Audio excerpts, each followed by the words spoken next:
ಕಡಿಮೆ ಆಗುತ್ತಾ? Super El Niño ಅಥವಾ ಗಾಡ್ಜಿಲ್ಲಾ ಆತಂಕ ಇದೆ ಅಂತ ಹವಾಮಾನ ಇಲಾಖೆ ಎಚ್ಚರಿಕೆಯನ್ನು ಕೊಡ್ತಾ ಇದೆ. ರಾಜ್ಯದಲ್ಲಿ ಬರೋಬ್ಬರಿ 10% ಮಳೆ ಕಡಿಮೆ ಆಗುತ್ತೆ ಅಂತ ಹವಾಮಾನ ಇಲಾಖೆ ಮಾಹಿತಿಯನ್ನು ಕೊಡ್ತಾ ಇದೆ. ಈ ಬಾರಿ ಬೀಳುವಂತಹ ಮಳೆಯಲ್ಲಿ 10% ಮಳೆ ಕಡಿಮೆ ಆಗುತ್ತೆ ಅಂತ ಹವಾಮಾನ ಇಲಾಖೆ ಹೇಳ್ತಾ ಇದೆ. ಕಾರಣ ಇದಕ್ಕೆ ಸೂಪರ್ ಎಲ್ನಿನೋ ಅಂತ ಹೇಳಲಾಗ್ತಾ ಇದೆ. ಹಾಗಾದ್ರೆ ಈ ಬಾರಿ ರಾಜ್ಯದಲ್ಲಿ ಮಳೆ ಪ್ರಮಾಣ ಕಡಿಮೆ ಆಗುತ್ತಾ? ಸೂಪರ್ ಎಲ್ನಿನೋ ಅಥವಾ ಗಾಡ್ಜಿಲ್ಲಾ ಆತಂಕ ಇದೆ ಅಂತ ಹೇಳ್ತಾ ಇದೆ ಹವಾಮಾನ ಇಲಾಖೆ. ಪೂರ್ವ ಪೆಸಿಫಿಕ್ ಮಹಾಸಾಗರದಲ್ಲಿ ಉಷ್ಣಾಂಶ ಏರಿಕೆ ಆಗಿದೆ. ನೈಋತ್ಯದಿಂದ ಬರುವಂತಹ ಗಾಳಿ ವೇಗ ಕೂಡ ಕಡಿಮೆ ಇದೆ.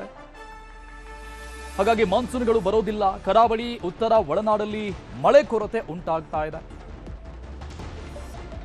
ಈ ತಿಂಗಳಲ್ಲಿ ವಾಡಿಕೆಗಿಂತ ಕಡಿಮೆ ಮಳೆಯಾಗಿದೆ. ಈಗಾಗಲೇ ಪ್ರತಿ ವರ್ಷವೂ ಅಂದಾಜು ಮಾಡುವಷ್ಟರ ಮಟ್ಟಿಗೆ, ವಾಡಿಕೆ ಇರುವಷ್ಟರ ಮಟ್ಟಿಗೆ ಮಳೆ ಆಗಿಲ್ಲ. ಇಲ್ಲಿವರೆಗೂ ಆಗಿರುವಂತಹ ಮಳೆ ಆಗಲೇ ಕಡಿಮೆ ಪ್ರಮಾಣದಲ್ಲಿ ಬಿದ್ದಿದೆ.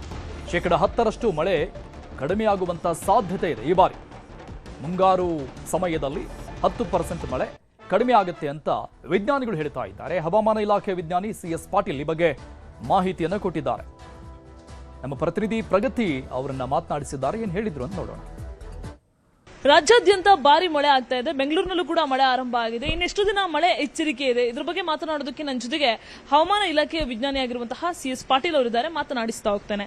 ಸರ್, ರಾಜ್ಯದಲ್ಲಿ ಎಷ್ಟು ದಿನಗಳ ಕಾಲ ಮಳೆ ಇದೆ, ಯಾವ್ಯಾವ ಭಾಗಕ್ಕೆ ಅಲರ್ಟ್ ಇದೆ, ಏನ್ ಹೇಳ್ತೀರಾ? ಕರ್ನಾಟಕದ ಕರಾವಳಿ ಜಿಲ್ಲೆಗಳಲ್ಲಿ ಜೂನ್ 18ರವರೆಗೆ ವ್ಯಾಪಕವಾಗಿ ಹಗುರದಿಂದ ಸಾಧಾರಣವಾಗಿ ಮಳೆಯಾಗುವ ಸಾಧ್ಯತೆಗಳದಾವು. ಉತ್ತರ ಕನ್ನಡ, ಉಡುಪಿ, ದಕ್ಷಿಣ ಕನ್ನಡ ಜಿಲ್ಲೆಗಳ ಕೆಲವು ಕಡೆ ಭಾರಿ ಮಳೆಯಾಗುವ ಸಾಧ್ಯತೆ ಇರೋದರಿಂದ ಯೆಲ್ಲೋ ಅಲರ್ಟನ್ನು ಕೊಡಲಾಗಿದೆ. ಉತ್ತರ ಒಳನಾಡು ಹಾಗೂ ದಕ್ಷಿಣ ಒಳನಾಡಿನ ಜಿಲ್ಲೆಗಳಲ್ಲಿ ಕೆಲವು ಕಡೆ ಅಂದರೆ 50% ಪ್ರದೇಶಗಳಲ್ಲಿ ಮಳೆಯಾಗುವ ಸಾಧ್ಯತೆ ಇದೆ. ಮತ್ತು ಕರ್ನಾಟಕದ ಉತ್ತರ ಒಳನಾಡು ಹಾಗೂ ದಕ್ಷಿಣ ಒಳನಾಡಿನ ಜಿಲ್ಲೆಗಳಲ್ಲಿ ಹಗುರದಿಂದ ಸಾಧಾರಣವಾಗಿ ಮುಂದಿನ 5 ದಿನಗಳವರೆಗೆ ಮಾತ್ರ ಮಳೆಯಾಗುವ ಸಾಧ್ಯತೆಗಳದಾವು. ಮತ್ತು ಉತ್ತರ ಒಳನಾಡು ಮತ್ತು ದಕ್ಷಿಣ ಒಳನಾಡಿನ ಜಿಲ್ಲೆಗಳಿಗೆ ಅಷ್ಟೊಂದೇನು ನಾವು ಅಲರ್ಟ್ ಕೊಟ್ಟಿರೋದಿಲ್ಲ. ಸಾಧಾರಣವಾಗಿ ಮಳೆಯಾಗುವ ಸಾಧ್ಯತೆಗಳದಾವು. ಬೆಂಗಳೂರಿನಲ್ಲಿ ಯಾವ ರೀತಿಯಾಗಿ ಮಳೆ ಆಗ್ಬೋದು ಸರ್? ಬೆಂಗಳೂರಿನಲ್ಲಿ ಕೂಡ ಮುಂದಿನ 5 ದಿನಗಳವರೆಗೆ ಹಗುರದಿಂದ ಸಾಧಾರಣವಾಗಿ ಮಳೆಯಾಗುವ ಸಾಧ್ಯತೆಗಳದಾವು. ಈ ಗಾಡ್ಜಿಲ್ಲಾ ಎಲ್ನಿನೋ ಅಂದ್ರೆ ಏನು, ಮತ್ತೆ ಕೇಂದ್ರ ಹವಾಮಾನ ಇಲಾಖೆಯಿಂದ ಎಚ್ಚರಿಕೆ ಏನಾದರೂ ಕೊಟ್ಟಿದ್ದಾರಾ, ಇದ್ರ ಬಗ್ಗೆ ಹೇಳೋದಾದ್ರೆ? ಎಲ್ಲಿನೋ ಅಂದ್ರೆ ಪೂರ್ವ ಪೆಸಿಫಿಕ್ ಮಹಾಸಾಗರದಲ್ಲಿ ಉಷ್ಣಾಂಶ ಸಾಮಾನ್ಯ ಉಷ್ಣಾಂಶಕ್ಕಿಂತ ಅಸಹಜವಾಗಿ ಏರಿಕೆಯಾಗುವುದಕ್ಕೆ ನಾವು ಎಲ್ಲಿನೋ ಅಂತ ಕರಿತೀವಿ ನಾವು. ಈ ಗಾಡ್ಜಿಲ್ಲೋ ಎಲ್ಲಿನೋ ಅಂದ್ರೆ ಉಷ್ಣಾಂಶ ವಿಪರೀತ ಏರಿಕೆ ಆಗುವುದಕ್ಕೆ ನಾವು ಈ ಸೂಪರ್ ಎಲ್ಲಿನೋ ಅಥವಾ ಗಾಡ್ಜಿಲ್ಲಾ ಎಲ್ಲಿನೋ ಅಂತ ನಾವು ಕರಿತೀವಿ. ಈ ಸಲ ಗಾಡ್ಜಿಲ್ಲಾ ಎಲ್ಲಿನೋದ ಆತಂಕ ಇದೆಯಾ ಸರ್? ಅದರಿಂದ ಏನೇನು ಸಮಸ್ಯೆಗಳಾಗುತ್ತೆ?